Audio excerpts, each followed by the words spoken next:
You're watching Canadian Muslim News on Muslim Network TV from Toronto, Ontario. I'm Samia Sayed. Welcome to the show. Coming up shortly is an interview with the MUSLIMFEST team regarding their upcoming festival in September. But first, let's take a look at the headlines. Peterborough police arrest QAnon members for blocking police station. Halal financing company offers interest-free options. Montrealers endure racist harassment outside family home. UN expert calls forced labor in East Turkestan crime against humanity. And now the details. In an ongoing investigation, several members of QAnon have been arrested and charged over the weekend in Peterborough. Romana Didulo, a prominent member of QAnon and self-declared Queen of Canada, asked her 70,000 Telegram followers to detain Peterborough Police Service officers so that the military can arrest them. Didulo arrived in Peterborough on Saturday with 30 individuals. Local media report that a local resident led QAnon members to the police station, where they remained outside the building for several hours. The police arrested some group members for blocking their way. QAnon is a political conspiracy movement that originated in the US's far right in 2017.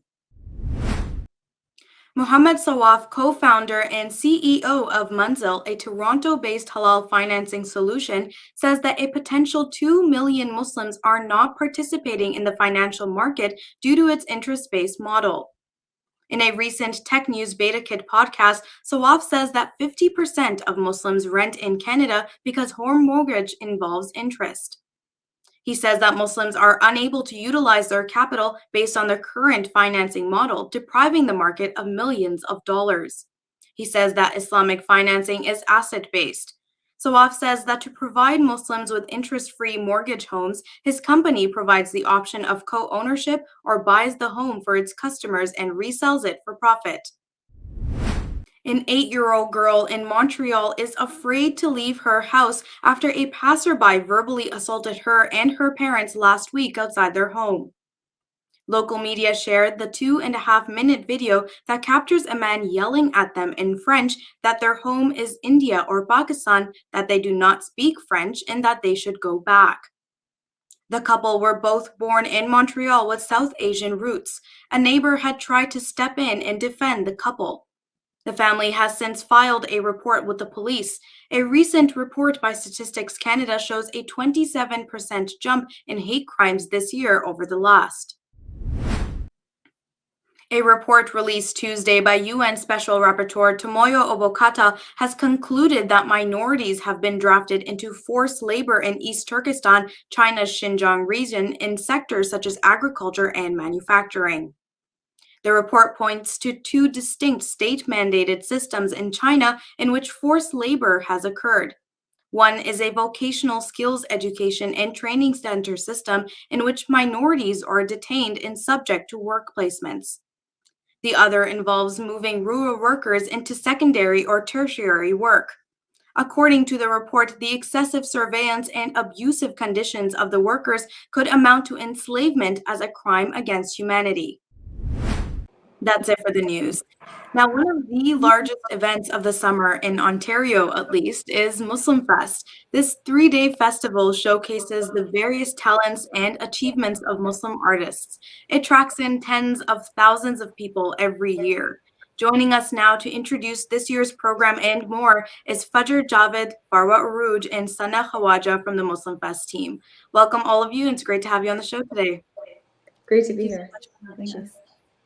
I definitely want to go into this year's festival and how it looks, but let's start off a little bit more broadly first.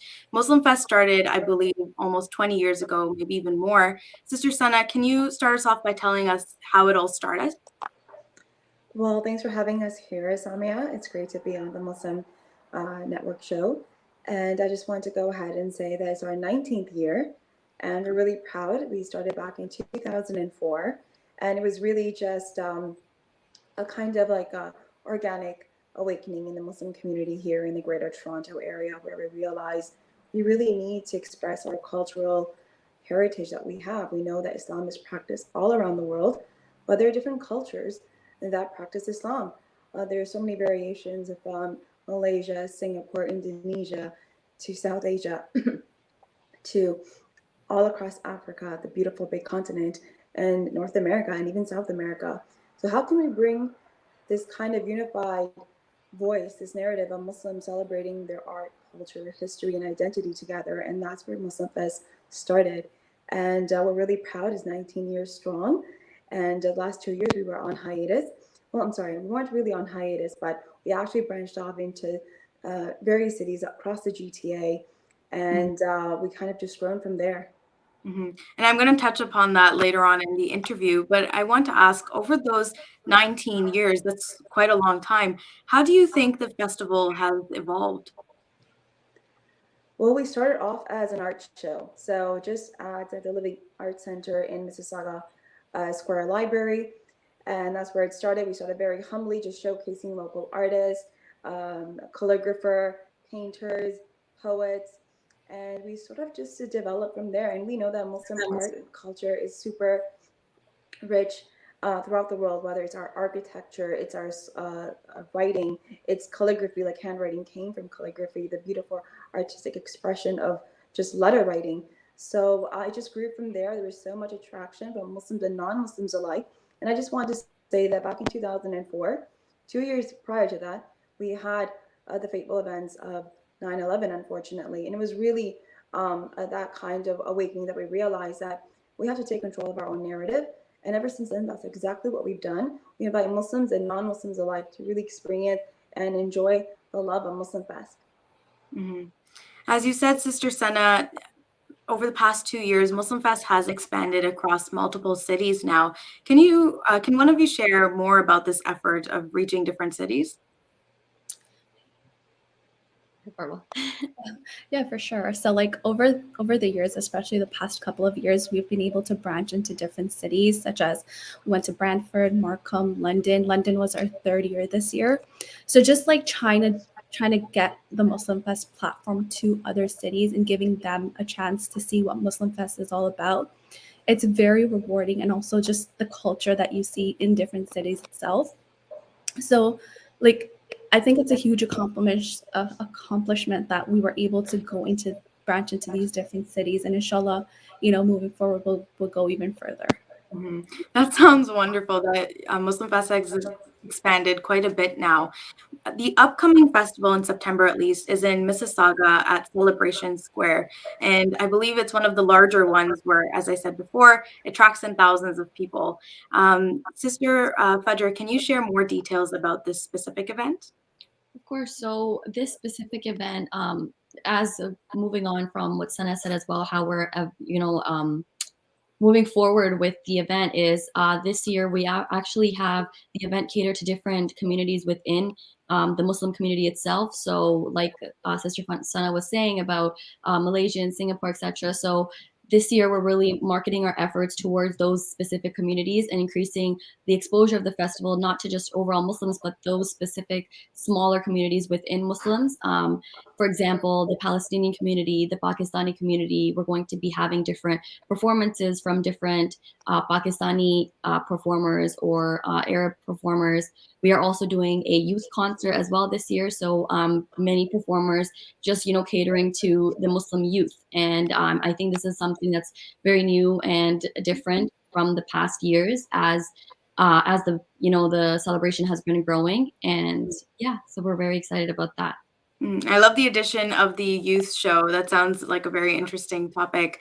I believe apart from the shows, you also hold programs in the nearby buildings or even on site. Can you share some more details on the programs? Yes. Sure. Go ahead, FARRWA. So in terms of the programs, like we try to cater to not only different communities, but also different age groups.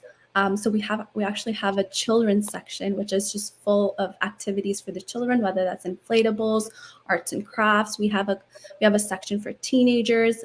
We're not leaving the teenagers out. We have a section for them, as well as like certain activities that adults and families can do together. So we have a whole dedicated children's or teens area this year, as well as we have a cultural pavilion. So just like FAJER mentioned earlier, like we do try to cater to different communities. And this year, our culture pavilion resonates with the Palestinian community. So we're having a Palestinian pavilion happening at MUSLIMFEST. Other than that, we also have workshops happening, whether those are calligraphy workshops, marble art workshops. There's workshops on the art of conversation. We have a drumming workshop. So we try to cater to as many different interests as we possibly can.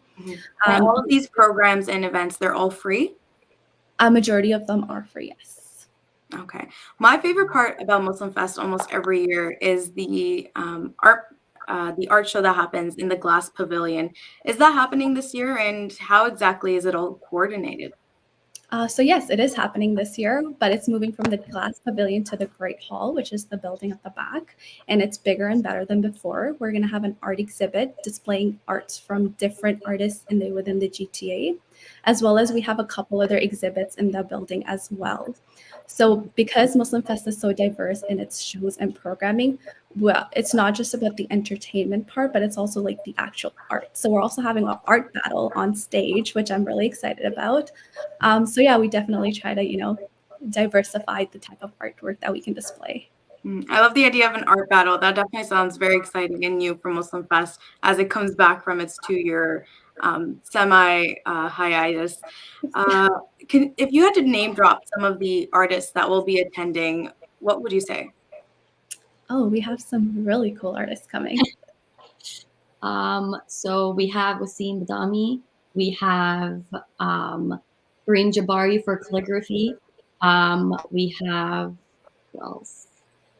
FARRWA, feel free to jump in as well. Yeah, it's coming. There's Mustaqim. Yep. And as FAJER mentioned earlier, we have like a segment for the Pakistani community. We have a segment for the youth.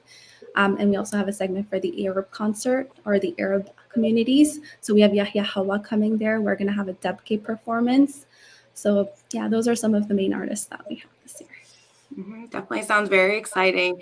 All of you, I believe, have been involved with MUSLIMFEST for a few years now.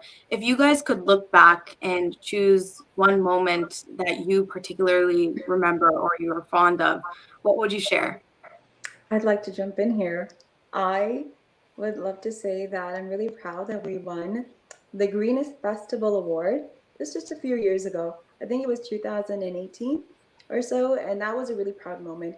We really make sure that we're following Islamic principles, but also the city of Mississauga's guidelines for like waste removal, composting, recycling, and making sure that our festival is green. And that's exactly what happens. It's actually quite a meticulous process. They weigh the waste and they go through it to make sure there isn't cross contamination between compost, recycling, etc. I won't get into the details, but we won that award, and that was truly like a very good moment. And another great moment was when we won the Best Social Media Campaign Award in 2016.